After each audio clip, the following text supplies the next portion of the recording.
चलिए सभी को नमस्कार। आइए आज की क्लास को हम लोग स्टार्ट करते हैं। और आज हमने आपको मेंसुरेशन में जो 2D कल कराया था उस 2D को आगे बढ़ाएंगे। और आगे बढ़ाने के बाद आप थंबनेल में जैसा कि देखे होंगे मिक्स क्वेश्चन भी आपका होगा। तो मिक्स क्वेश्चन भी हमने लिया है। मिक्स क्वेश्चन और ये दोनों मिलाकर आपको हम कराने की कोशिश करेंगे, जिससे कि आपको कोई दिक्कत नहीं हो। ठीक है, चलिए तो आइए आज का क्लास हम लोग स्टार्ट करते हैं। जहाँ से हमने कल कराया था आज वहाँ से आगे आपका क्लास होगा। यहाँ से हमारा आज का क्लास स्टार्ट होगा। यहाँ तक हमने आपको पहले ही करा दिया था। ठीक है, आज का पहला सवाल, एक चतुर्भुज ए बी सी डी में ए बी हमारा 17 सेमी है, बी सी 8 सेमी है, सी डी 9 सेमी है और ए डी 12 सेमी है। इस चतुर्भुज का एरिया क्या होगा? ठीक है, आप एकदम ध्यान से इसको देखिएगा और क्या हो सकता है थोड़ा समझिए। अब ये देखिए हमारे पास एक चतुर्भुज है, ठीक है, और इस चतुर्भुज में ए बी सी और डी। ए बी कितना है? ए बी हमारा 17 सेमी है। बी सी हमारा 8 सेमी है, ये 8 सेमी हो गया। सी डी आपका 9 सेमी है, ये आपका 9 सेमी है। और ए डी आपका 12 सेमी है, ये आपका 12 सेमी है। ठीक है, अब ये देखिए इस चतुर्भुज का अगर आपको एरिया फाइंड करना है, एकदम ध्यान से मेरे दोस्त आपको देखना होगा। इस तरीके से आप काम कर सकते हैं इस क्वेश्चन के अंदर, और किस तरीके से एरिया फाइंड कर सकते हैं थोड़ा सा आप दिमाग लगा सकते हैं। लगाइए, किस प्रकार आप इसका निकाल पाएंगे। पेन लगा के देखिए कैसे इसका एरिया निकलेगा। मेरे दोस्त यहाँ पर एक चीज़ तो आपको दिख रहा होगा, ये ए बी हमारा 17 है, बी सी हमारा 8 है। तो यहाँ से एक चीज़ दिख रहा है कि अगर हम इसको इससे मिला दें, ठीक है, तो मेरे दोस्त हमें यहाँ पर दो ट्रिपलेट नज़र आ रहा है। दो ट्रिपलेट कौन सा? एक 12 एक 9, तो 12 9 15 ट्रिपलेट होता है, और एक 8 15 17 ट्रिपलेट होता है। इसका मतलब ये है कि एक 90 डिग्री यहाँ पर और एक 90 डिग्री यहाँ पर। सॉरी, यहाँ पे 90 नहीं, एक यहाँ पे 90 और एक मेरे दोस्त यहाँ पे 90। क्योंकि 9 12 15 और यहाँ देखिए 15 8 और 17, सबसे बड़ी भुजा के सामने 90, सबसे बड़ी भुजा के सामने 90। लेकिन हम ये जो कर रहे हैं इस क्वेश्चन के अंदर पूरी तरह से डिफाइन नहीं है। कई बार क्वेश्चन हिडन कंसेप्ट के साथ रहता है, और जब क्वेश्चन हिडन कंसेप्ट में रहेगा तो आपको इस तरह से अप्रोच करके चेक करना होगा, है ना। तो चलिए इस तरह का अप्रोच करके हम चेक कर रहे हैं। कहिएगा इस तरह का अप्रोच कब करेंगे? जब मेरे दोस्त यहाँ पे डायगनल डायगनल अपनी ओर से नहीं दिया हुआ है। अब डायगनल यहाँ पर हमको खुद से लेना पड़ रहा है वैल्यू को ध्यान में रखते हुए। तो हम देख रहे हैं कि यहाँ पे 15 17 और 8 है। लगा कि 8 15 17 हमने एक ट्रिपलेट पढ़ा है, इसलिए हमने इस डायगोनल को मिला दिया। ठीक है, चलिए अब यहाँ पर हम निकालते हैं, एरिया निकालते हैं, क्योंकि ये भी समकोण हो चुका है, ये भी समकोण हो चुका है। तो चलिए देखिए ए बी सी डी ये हमारा एक समकोण त्रिभुज है। ध्यान से देखिए, अगर इसका एरिया आपको निकालना है 1/2 लंब गुने आधार, तो आप 15 गुने 8 कर सकते हो, प्लस इसका एरिया निकालोगे तो 1/2 ये लंब गुने आधार, ये आपका 12 और इंटू 9 हो जाएगा। यहाँ से ये 4 15 चौके 60 हो जाएगा, और ये 6 6 न में यहाँ पे 54 हो जाएगा। ये 114 है। तो 114 इस क्वेश्चन का आंसर हो गया। अब आप में से जिनको 114 आ रहा होगा उनका सही रहा होगा।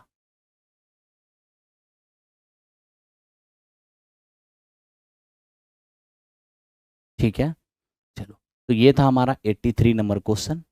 अब हम चलते हैं 84 नंबर क्वेश्चन की ओर। अब इस क्वेश्चन पे ध्यान दीजिए। यदि एक बरामदे की लंबाई और चौड़ाई का अनुपात 3:1 है और उसका पेरीमीटर हमारा 40 मीटर है, 24 रुपये प्रति मीटर स्क्वायर की दर से बरामदे को टाइल्स लगाने की लागत क्या होगी? अब समझिए थोड़ा यहाँ पर, हमारे पास जो बरामदा है लंबाई चौड़ाई दिया है, इसका मतलब रेक्टेंगुलर होगा। लंबाई चौड़ाई दिया है यानी रेक्टेंगुलर होगा, आयताकार होगा। ठीक है, 3:1 अनुपात की राशि x मान लीजिए, ये आपका 3x हो जाएगा और ये आपका 1x हो जाएगा। ठीक है, अब इसका परिमाप दिया हुआ है 40, 3 3 6 6 2 8, 8x पेरीमीटर होगा जो दिया है 40। x का मान हो जाएगा 5, आप आराम से यहाँ 5 लिख सकते हो। अब x का मान जैसे ही 5 हो गया तो 3x आपका 15 हो जाएगा, x का मान आपका 5 हो जाएगा और 3x जो है ये आपका 15 हो जाएगा। ठीक है, आपको जो कॉस्ट निकालना है वो मेरे दोस्त एरिया के हिसाब से निकालना है। तो सबसे पहले आपको यहाँ पर, क्योंकि टाइल्स तो एरिया पे लगाएंगे ना, तो आइए एरिया निकालते हैं। लंबाई और गुने चौड़ाई, लंबाई आपका 15 है, चौड़ाई आपका 5 है, यानी 75। तो 75 ये मीटर स्क्वायर, ये आपका एरिया है। अगर आप कॉस्ट निकालने जाएंगे तो थोड़ा सोचिए, 75 मीटर स्क्वायर और आपका रेट क्या है, 24 रुपये प्रति मीटर स्क्वायर, यानी कि 24 रुपया आपका कॉस्ट होगा 1 मीटर स्क्वायर का। तो लीजिए, मीटर स्क्वायर से मीटर स्क्वायर को काट दीजिए, 24 पंचे 120, 24 सते 168, 168 और 18, सॉरी 12, ये हो जाएगा 1800। इस क्वेश्चन का आंसर 1800 हो जाएगा।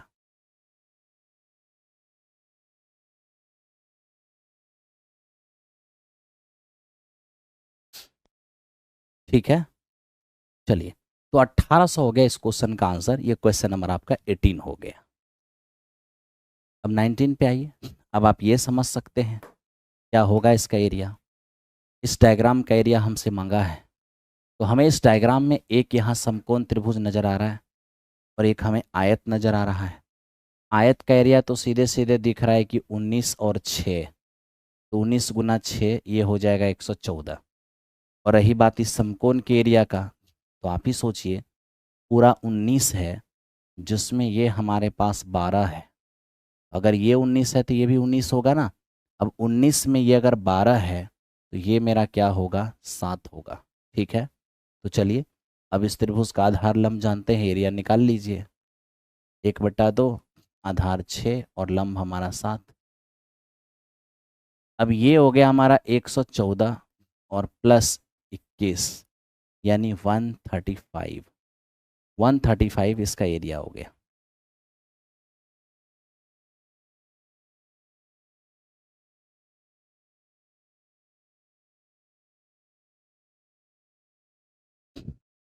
हो गया, चलिए ये था हमारा 85 नंबर क्वेश्चन। अब हम चलते हैं 86 नंबर क्वेश्चन की ओर। एक चतुर्भुज जिसका एक डायगोनल हमारा 23 सेमी है और इसके डायगोनल पर सम्मुख शीर्षों से डाले गए लंब की लंबाई 17 और 7 है। बताइए इस चतुर्भुज का एरिया क्या होगा। अब आप ये देखिए, आपके पास एक चतुर्भुज है,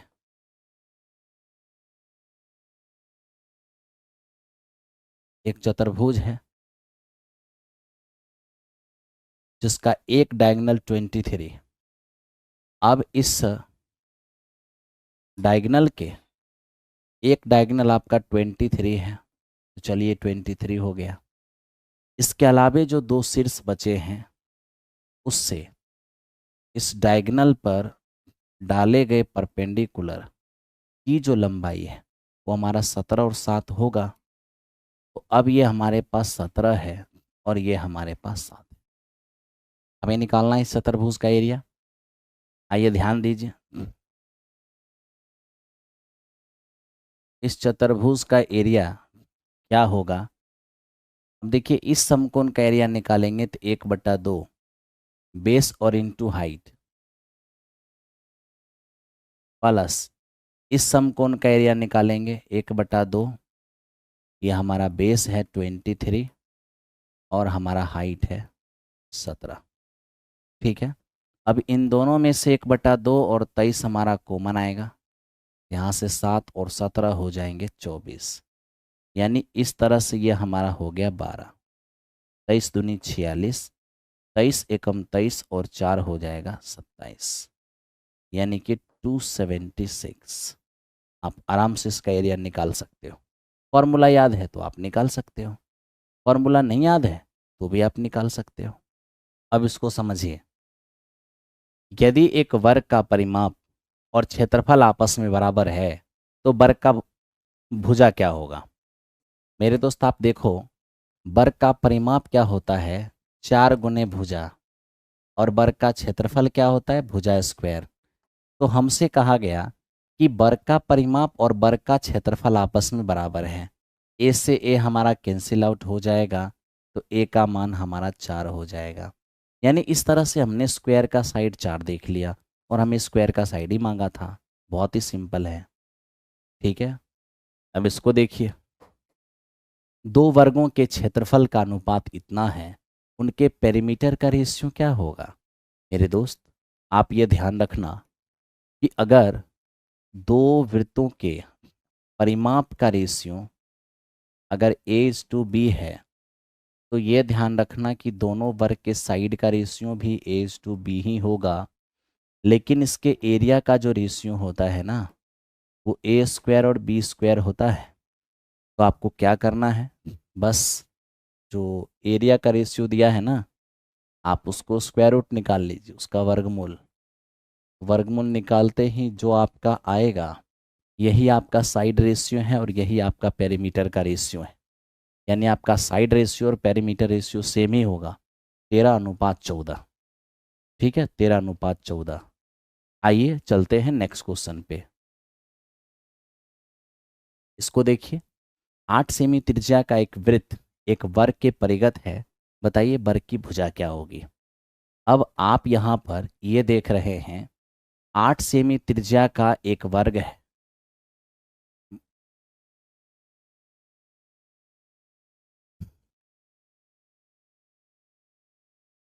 8 सेमी त्रिज्या का एक वर्ग, सॉरी एक वृत्त जो है वो वर्ग के परिगत है। परिगत का मतलब समझते हैं, 8 सेमी त्रिज्या वाला एक सर्कल है जो एक स्क्वायर के चारों वर्टेक्स से होके गुजरती है, इस स्क्वायर का साइड क्या होगा। अब ध्यान से देखना,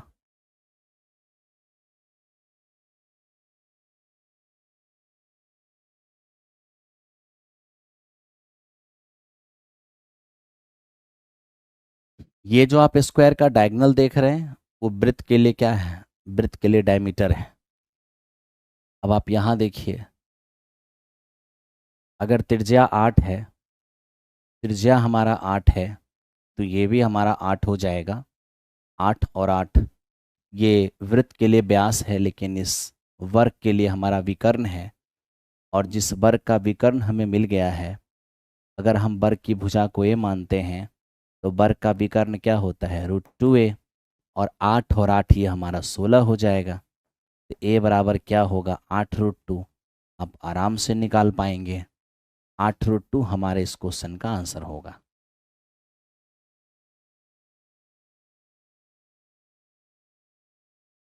अब देखो भाई एक बात बताऊं, एक चीज़ जीवन में हमेशा ध्यान रखना है, और मैं भी इस चीज़ को ध्यान रख रहा हूँ। ये जो जो चीज़ अच्छे होते हैं उसकी डिमांड धीरे धीरे बढ़ती है, और जो चीज़ ज़्यादा चमकता हुआ होता है, जिससे आप कभी कभी चाइनीज़ सामान भी कहते हैं, तो वो लोगों को जल्दी अट्रैक्ट करता है। तो मुझे इससे कोई फ़र्क नहीं पड़ता। मैं जानता हूँ कि रेलवे में ये हमारी 14-15वीं क्लास है, 15वीं क्लास में रेलवे के लिए आप लोगों के लिए ले रहा हूँ। धीरे धीरे आप लोग को ये चीज़ समझ में आ जाएगा। जैसे CBT 1 का पेपर होगा आपको खुद ब खुद समझ में आ जाएगा। CBT 1 के पेपर के बाद एग्ज़ाम में जो क्वेश्चन आएंगे, आप एक बार उस क्वेश्चन को मिलान करके देख लेना। मैं अभी एडवांस पेपर पढ़ा रहा हूँ और आपके पेपर तक मैं एडवांस का ही प्रैक्टिस कराऊंगा। एक दो अर्थमेटिक जो आप कहोगे करा देंगे। तो पेपर जैसे ही आप दे के आओगे ना, तो आपको समझ में आएगा कि ये चाइनीज़ सामान क्या है और अच्छे सामान क्या हैं। इसीलिए हमेशा सामान की परख आप में होनी चाहिए। और आप अगेन एंड अगेन एक ही गलती करते हैं। पेपर गड़बड़ होता है फिर वही गलती, पेपर गड़बड़ होता है फिर वही गलती, है ना। चलिए काम करते हैं। अब इसको देखते हैं ये क्या है। एक वर्ग की भुजा 1 इकाई हो तो वर्ग का क्षेत्रफल उसकी भुजा के बराबर होता है। अब देखिए ना, अब यहाँ पर हमें ये बात कह दिया है, एक वर्ग की भुजा 1 इकाई है तो वर्ग का क्षेत्रफल उसकी भुजा के बराबर होता है। आप लोग बताइए इसका आंसर क्या है। आप लोग बताइए क्या इसका आंसर हो सकता है।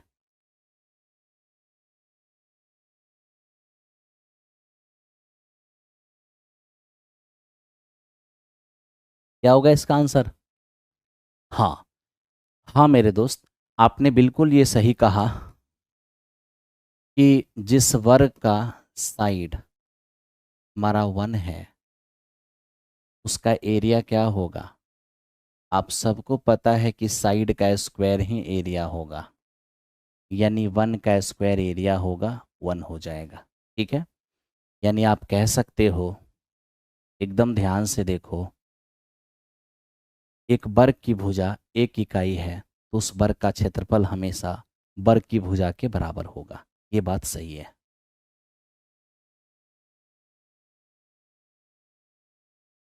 अब आप इसको देखो, दो वर्ग के क्षेत्रफल में 32 सेमी स्क्वायर का अंतर है, उनकी भुजाओं का अंतर 4 सेमी है। तो बताइए दोनों वर्गों की भुजाओं का मान क्या होगा। मेरे दोस्त एक काम करो ना, एक वर्ग की भुजा को ए मान लो और एक वर्ग की भुजा को बी मान लो। भुजा स्क्वायर करोगे तो एरिया हो जाएगा। और दोनों के एरिया का अंतर कितना है। दोनों के एरिया का अंतर हमारा 32 है। कोई दिक्कत नहीं है। अब हमें कह रहा है क्या, दोनों भुजाओं में 4 का अंतर है। तो लीजिए दोनों भुजा में 4 का अंतर है तो a माइनस बी हमारा 4 है। अब यहाँ देखिए ए स्क्वायर माइनस बी स्क्वायर क्या होगा। ये हमारा a प्लस बी और a माइनस बी कितने दिए हुए हैं 32। अब यहाँ a माइनस बी, तो देखिए a माइनस बी का मान हमारा 4 है। अब 4 से ये हमारा कट गया 8। तो यहाँ से आप देख पाएंगे कि a प्लस बी जो है वो हमारा 4 है। ठीक है, सॉरी, a प्लस बी जो है वो हमारा 8 है और a माइनस बी ये जो हमारा है ना, ये अपना 4 है। ठीक है, अब मेरे दोस्त आप इसे ध्यान से देखो, इसे आप कैंसिल आउट कर दो। a प्लस ए ये हमारा 2a हो जाएगा, 8 और 4 ये हमारा 12। a का मान हो गया 6। जब दोनों मिलकर 8 है जिसमें एक हमारा 6 है, तब तो पक्का दूसरा हमारा 2 होगा, है ना। आप आराम से काम कर सकते हो। हालांकि इतना ताम झाम करने की आपको ज़रूरत नहीं थी। क्यों? क्योंकि आप चीज़ को यहीं पर देख सकते थे। दो भुजाओं में 4 का अंतर है तो दोनों में 4 का अंतर यहाँ तो नहीं है, दोनों में 4 का अंतर यहाँ भी नहीं है, 4 का अंतर यहाँ है, 4 का अंतर यहाँ है। हमें ये भी देखना है कि क्षेत्रफल में भी 32 का अंतर होना चाहिए। तो क्षेत्रफल निकाल लीजिए, 6 का स्क्वायर 36, 2 का स्क्वायर 4, बिल्कुल यहाँ 32 का अंतर है। तो यही इस क्वेश्चन का आंसर होगा, ये इस क्वेश्चन का आंसर नहीं होगा। तो ऑप्शन से बनाना इसको ज़्यादा बेटर था, इसलिए हमने कहा इसको ऑप्शन से बना लेंगे। ठीक है, अब आप इसको देखिए, इसको बना के आंसर बताइए। एक वर्गाकार मैदान का क्षेत्रफल 10,000 मीटर स्क्वायर है, उस वर्ग का परिमाप ज्ञात कीजिए जिसकी भुजा मैदान के विकर्ण के बराबर हो। अब आप समझिए, एक वर्ग है जिसका क्षेत्रफल है 10,000, है ना, तो उसकी भुजा क्या होगी। तो एक हमारे पास वर्ग है, ये हमारे पास एक वर्ग है, 10,000 मीटर स्क्वायर इस वर्ग का एरिया है। भुजा कितना हो जाएगा? 100 मीटर।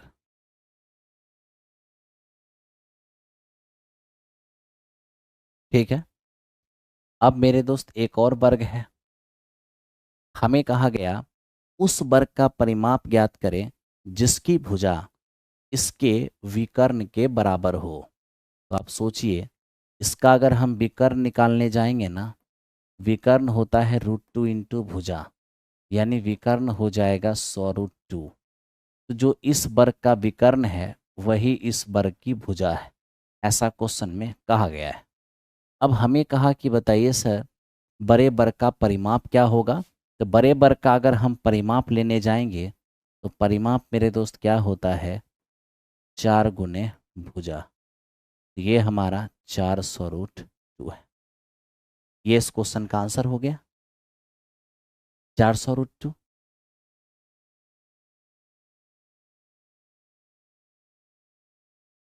चलिए, अब आप लोग बनाया भी कीजिए और हम भी बनाएंगे, दोनों लोग बनाएंगे तो ज़्यादा मजा आएगा। ठीक है ना?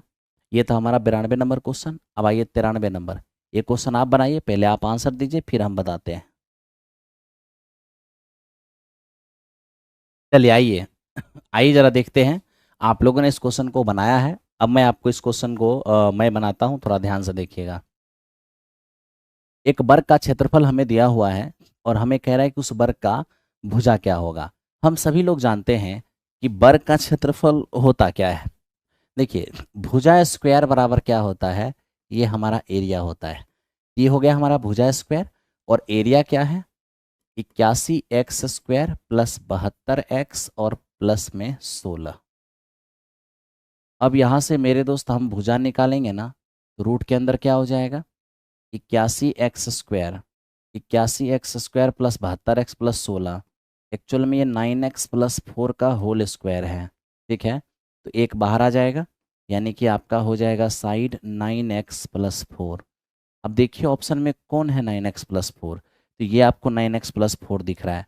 अब जिनका आंसर आप में से सी आ गया होगा वो आपका सही रहा होगा।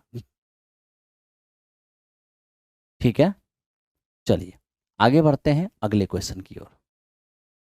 बताइए क्या आंसर होगा। एक वर्ग का क्षेत्रफल 36 सेमी स्क्वायर है। एक वर्ग का क्षेत्रफल 36 सेमी स्क्वायर है। इसकी भुजाओं के मध्य बिंदु को मिलाने से बने वर्ग का क्षेत्रफल क्या होगा?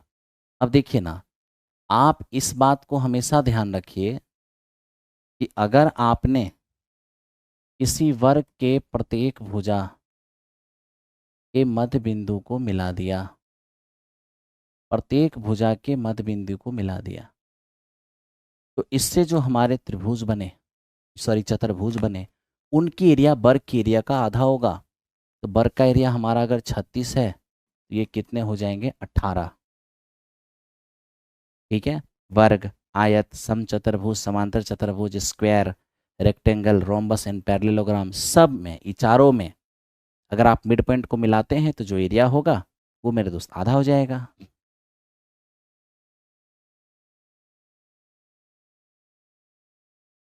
आओ अब जरा ध्यान दो, यहाँ पर देखो ये क्या है? सबसे बड़े वर्ग का क्षेत्रफल जिसे 44 सेमी परिधि वाले एक वृत्त के अंदर अंकित किया जाता है। अब आप ही सोचिए, एक हमारे पास सर्कल है और इस सर्कल के अंदर मैक्सिमम साइज का एक स्क्वायर है मेरे दोस्त, और इस स्क्वायर का क्या चाहिए हमें? क्षेत्रफल चाहिए। तो सबसे पहले आपको पता है कि ये त्रिज्या है और हमारी ये भी त्रिज्या है, ये रेडियस है और ये भी रेडियस है। आपको ये भी पता होगा किसी सर्कल के केस में कि अगर रेडियस 7 है तो परिमाप 44 होगा और एरिया हमारा 154 होगा। तो ये मेरे दोस्त अगर हमारा 7 है तो ये भी हमारा 7 है। ये पूरा का पूरा क्या हो जाएगा? 7 7 14। ठीक है, तो मेरे दोस्त यहाँ पर आपने जो इस वृत्त के लिए व्यास खींचा है वही इस वर्ग के लिए क्या है? विकर्ण है। और जब हमें ये बात पता होना चाहिए एरिया ऑफ स्क्वायर।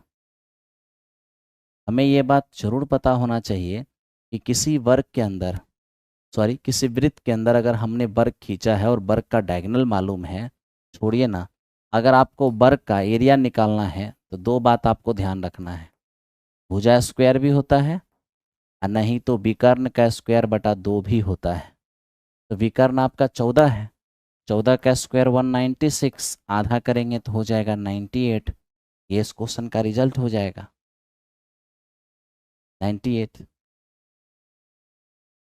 ठीक है, चलो आओ अब आप इस क्वेश्चन का जवाब दो, क्या आंसर हो सकता है, बनाइए आंसर दीजिए फिर हम आपको बताते हैं। चलिए बहुत लोग आंसर दे रहे हैं, शिवांगी कश्यप का आंसर आ रहा है, नायडू यादव का आंसर आ रहा है, चलिए बहुत बढ़िया है, आइए देखते हैं क्या हो सकता है। देखते हैं, बहुत लोग आंसर तो दिए हैं लेकिन बहुत लोग का आंसर सही नहीं लग रहा है, बताते हैं क्या आंसर हो सकता है। एक वर्गाकार मैदान का क्षेत्रफल 7200 मीटर है। इसका साइकिल अच्छा, एक साइकिल 4 किलोमीटर प्रति घंटे की रफ्तार से चल रही है। विकर्ण विकर्ण रूप से क्षेत्र को पार करने यानी डायगनली पार करने में कितना टाइम लगेगा। सबसे पहले आप ये बताइए,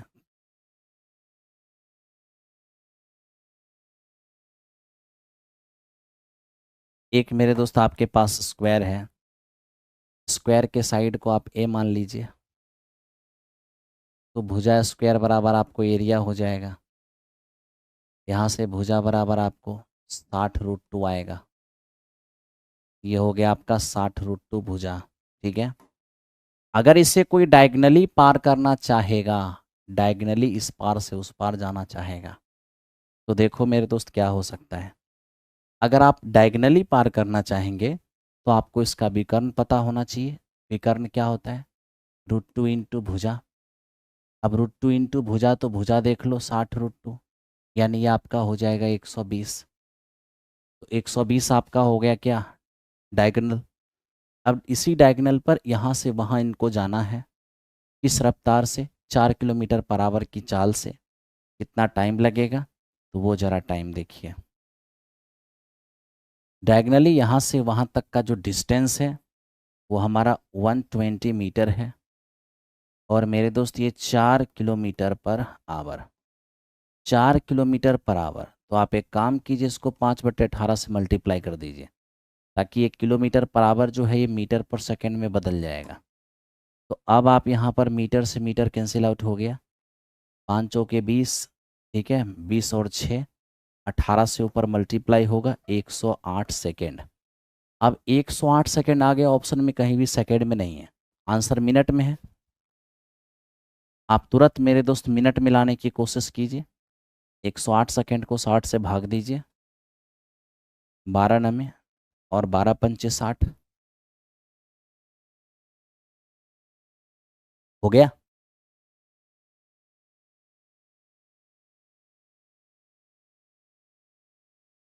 आइए, बहुत लोगों का आंसर गलत था यहाँ पर, ठीक है, चलो अब चलते हैं नेक्स्ट क्वेश्चन पे। देखिए हो गया ये चीज़, अब नेक्स्ट क्वेश्चन बनाइए। हो गया, चलिए बहुत बढ़िया, आइए ध्यान दीजिए, सब लोग का आंसर आ रहा है, सभी लोग बना रहे हैं, बहुत बढ़िया है। अब मेरे दोस्त इस क्वेश्चन को देखते हैं। 16 मीटर लंबी और 12 मीटर चौड़ी चौड़ाई वाले एक हॉल के फर्श को वर्गाकार टाइल्सों से पक्का किया जाना है। यदि कम से कम टाइल्सों का उपयोग किया जाना है तो बताइए प्रत्येक वर्ग टाइल्स की लंबाई क्या होगी। प्रत्येक वर्ग टाइल्स की लंबाई क्या होगी। अब यहाँ देखो मेरे दोस्त, ये हमारे पास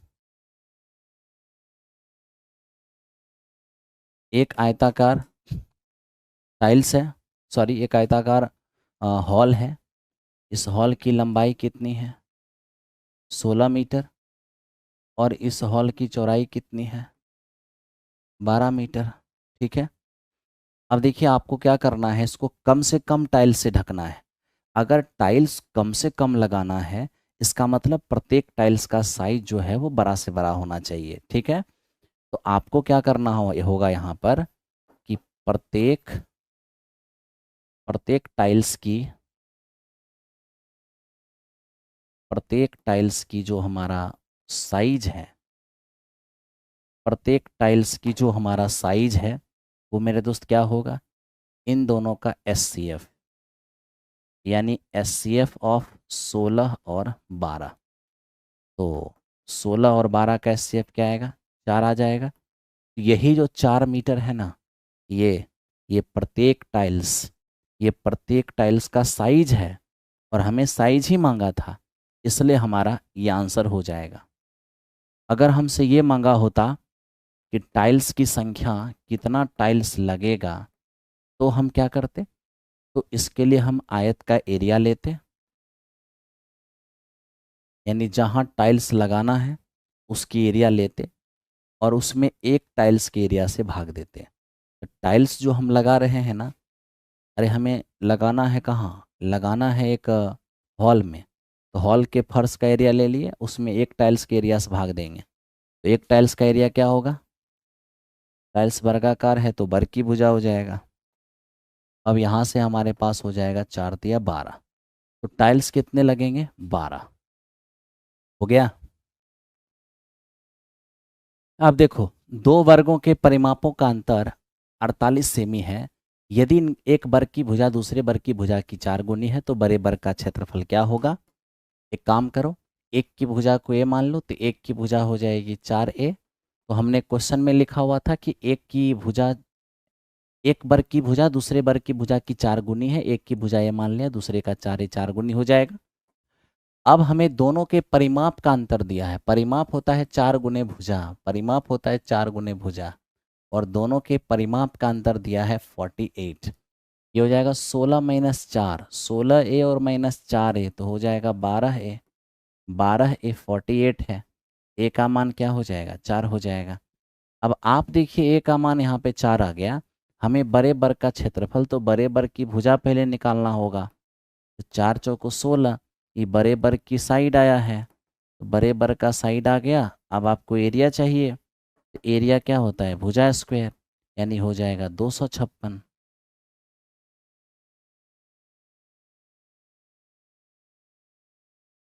ठीक है, चलिए आइए अगले क्वेश्चन की ओर चले। ये तो हो गया आपका। अब आप इसको देखिए क्या है, 85 रुपये प्रति मीटर की दर से 11,025 मीटर स्क्वायर क्षेत्रफल वाले एक वर्गाकार भूखंड पर बार लगाने का खर्च क्या होता है, क्या होगा। सबसे पहले आपको ये पता होना चाहिए कि ये बार लगाना किसको बोलते हैं।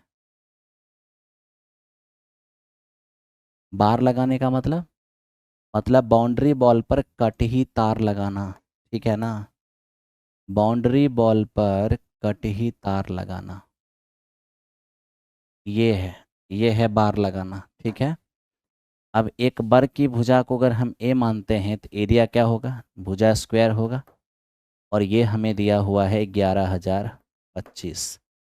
अब यहाँ से हम भुजा निकालने जाएंगे ना, तो 11,025, ठीक है, ये हमारा हो जाएगा 11,025। क्या आएगा सामने, ये 5 है और 105, ठीक है। तो 105 हमारा साइड आ गया। अगर 105 हमारा साइड आ गया है तो पेरीमीटर क्या होगा, क्योंकि बार लगाएंगे चारों तरफ ना, तो पेरीमीटर होगा 4 गुने भुजा, यानी हमारा 420, ये हो गया पेरीमीटर। यहीं पर हमें कटही तार लगाना है, बार लगाना है, ठीक है। अब इसका अगर हमें कॉस्ट चाहिए होगा तो कॉस्ट कैसे, 85 रुपये प्रति मीटर की दर से 420 मीटर में अगर हमें बार लगाना होगा, ठीक है, तो मेरे दोस्त इसी को मल्टीप्लाई करने से हमारा रिजल्ट आएगा। अब यहाँ पर यह देखना ये है कि ये हमारा 17 × 5 = 85 और ये है 7, 17 और 7 का मल्टीपल, तो 17 दूनी 34, 17 का मल्टीपल ये नहीं है, 17 का मल्टीपल ये नहीं है, 17 का मल्टीपल ये नहीं है, 17 का मल्टीपल ये है। तो यही इस क्वेश्चन का आंसर होगा, ऑप्शन नंबर डी इस क्वेश्चन का आंसर आ जाएगा। ठीक है, ऑप्शन नंबर डी। चलिए अब इस पर बात कीजिए।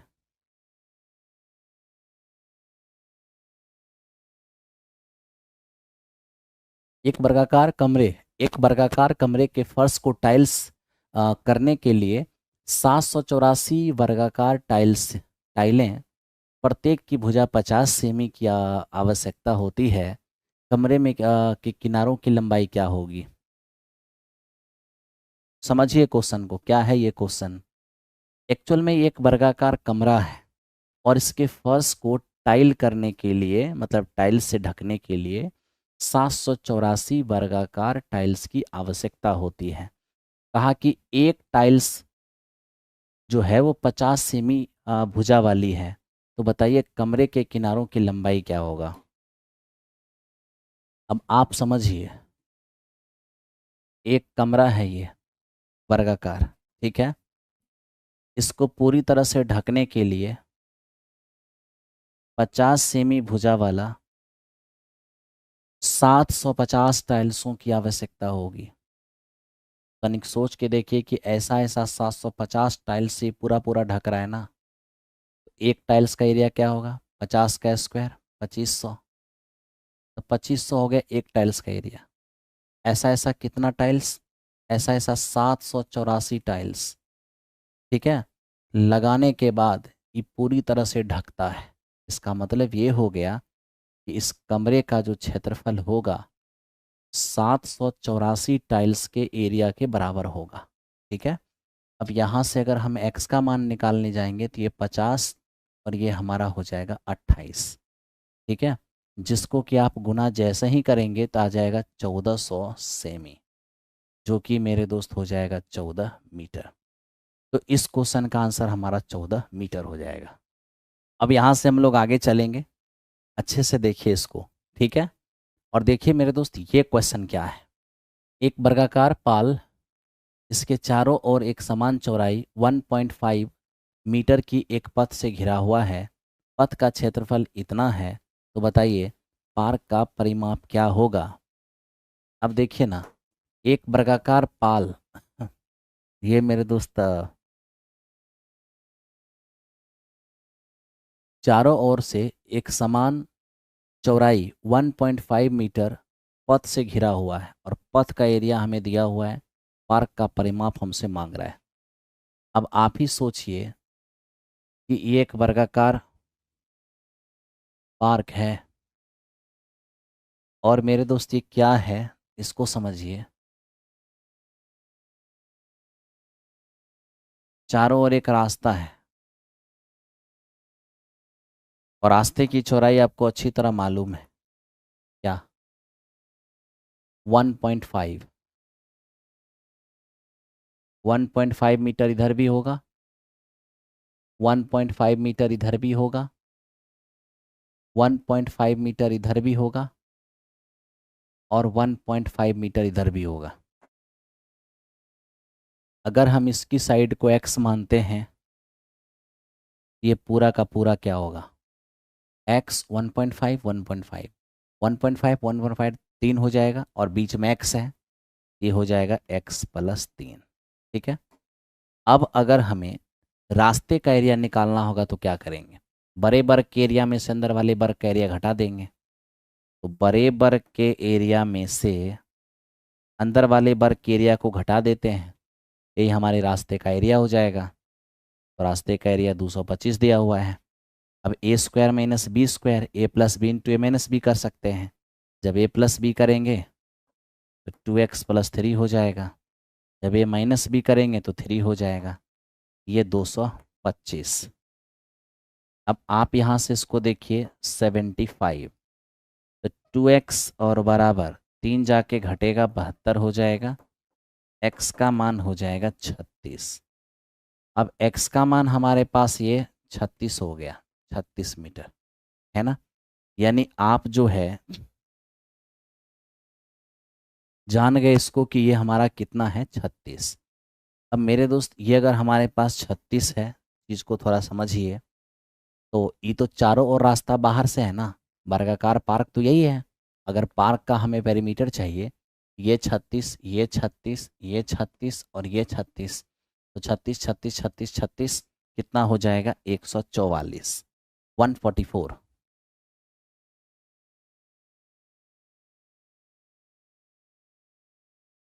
ठीक है, चलो अगले क्वेश्चन की ओर चलें। अब इसको देखिए, क्या है ये? एक वर्ग की भुजा को, यदि एक वर्ग की भुजा को 1/10, अच्छा एक वर्ग की भुजा 1 बटा, वर्ग को भुजा 1/10 मीटर है, 4 मीटर भुजा वाले बड़े वर्ग में ऐसे ऐसे कितने वर्ग समा सकते हैं? अच्छा, एक वर्ग की भुजा जो है वो 1/10 मीटर है। अब कह रहा है 4 मीटर भुजा वाला एक दूसरा वर्ग है, और उस 4 मीटर भुजा वाले वर्ग में ऐसे ऐसे कितने वर्ग आ सकते हैं?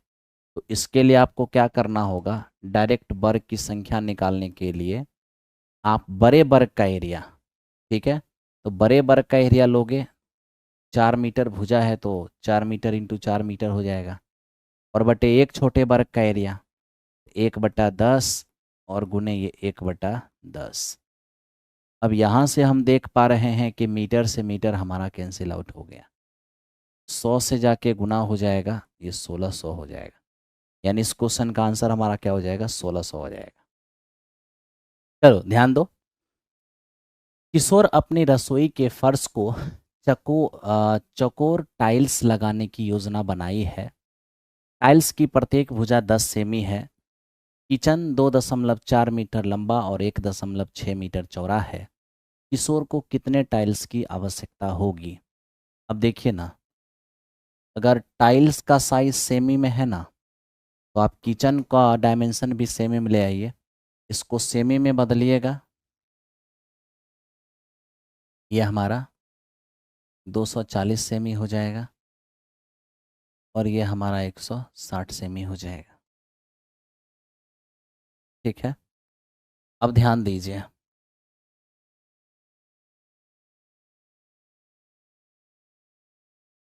मेरे दोस्त, ये है एक वर्गाकार, हालांकि इस वर्ग वर्ग बनाने की ज़रूरत नहीं है, आप डायरेक्ट संख्या लिख सकते हैं।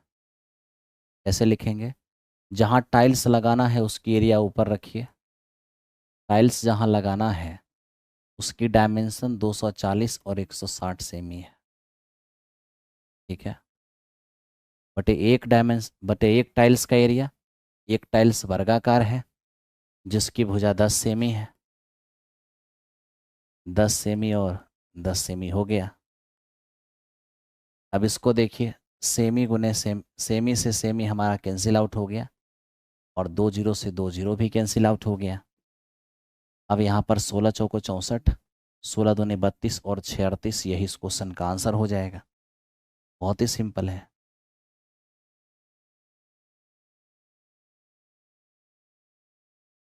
ठीक है, अब इसको देखो, ये क्या है?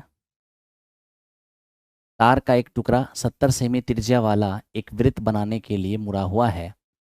यदि उसी तार के टुकड़े को एक वर्ग बनाने के लिए मोड़ा जाता है तो वर्ग की भुजा की लंबाई कितनी होगी?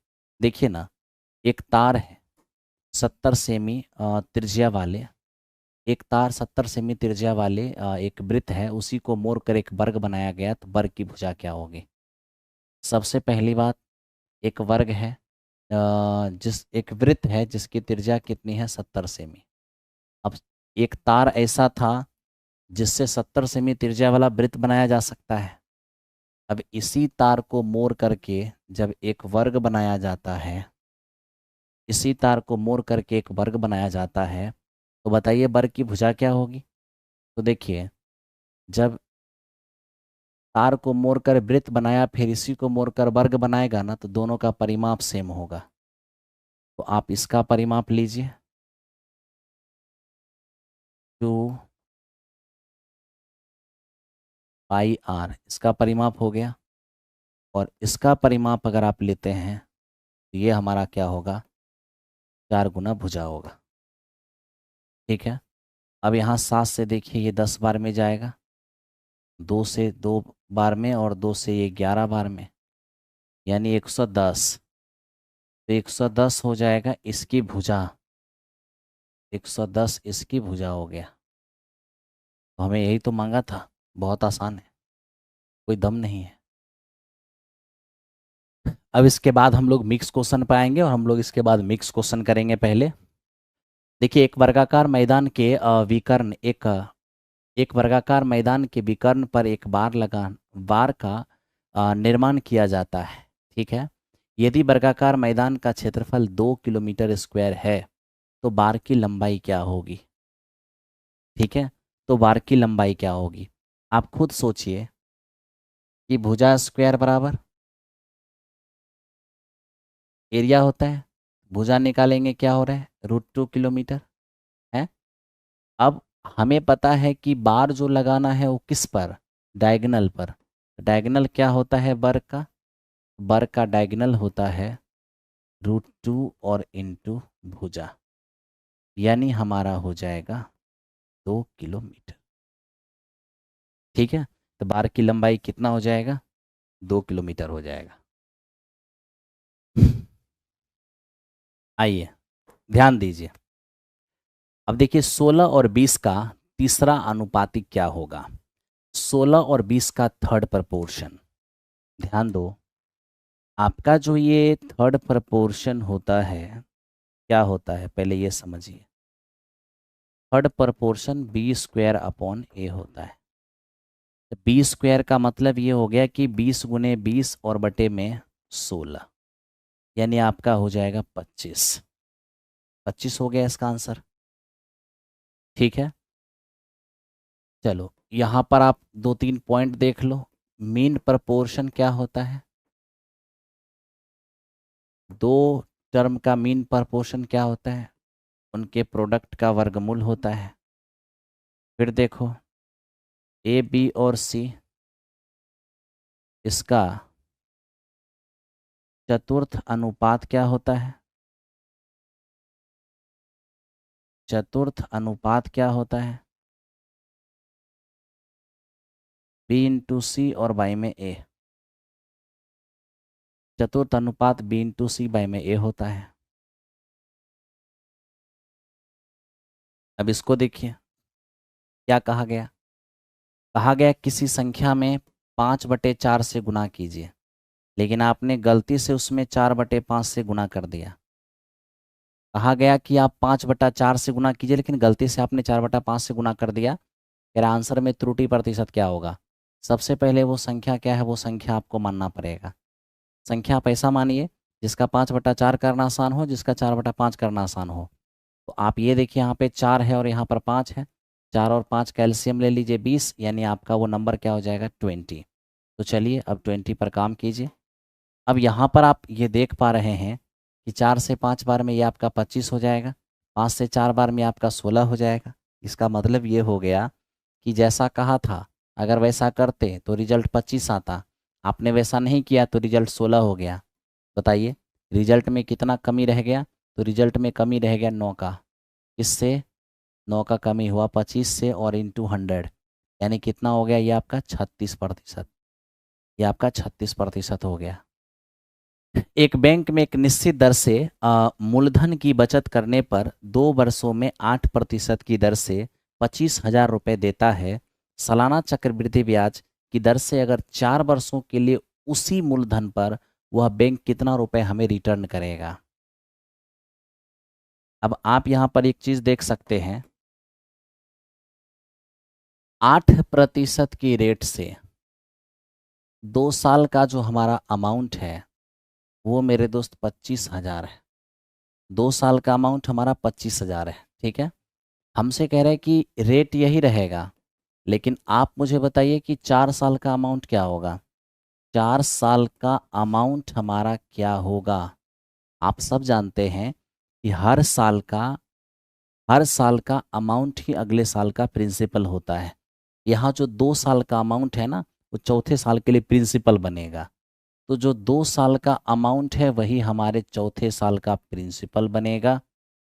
चौथे साल के लिए प्रिंसिपल बनेगा। ठीक है, क्या रेट रहेगा? रेट हमारा 8% है। अब 8% की रेट से अगर किसी पैसे को बढ़ाया जाएगा तब तो वो हमारा 2/25 से बढ़ेगा। 2/25 से बढ़ने का मतलब 25, जो 2 बढ़कर कितना हो जाएगा 27, यानी 8% की रेट से कोई पैसा हर साल अपने आप का 27/25 होता रहेगा। ठीक है, तो चलिए यहाँ पर 27/25 और 27/25 कितनी बार होगा?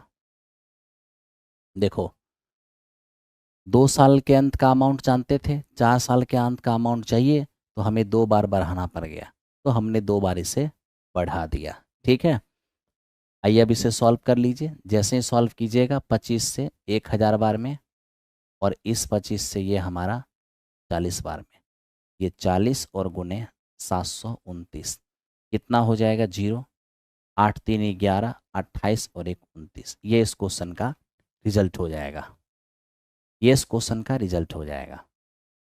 मेरे दोस्त, आज क्लास को हम यहीं पर रखते हैं, ठीक है?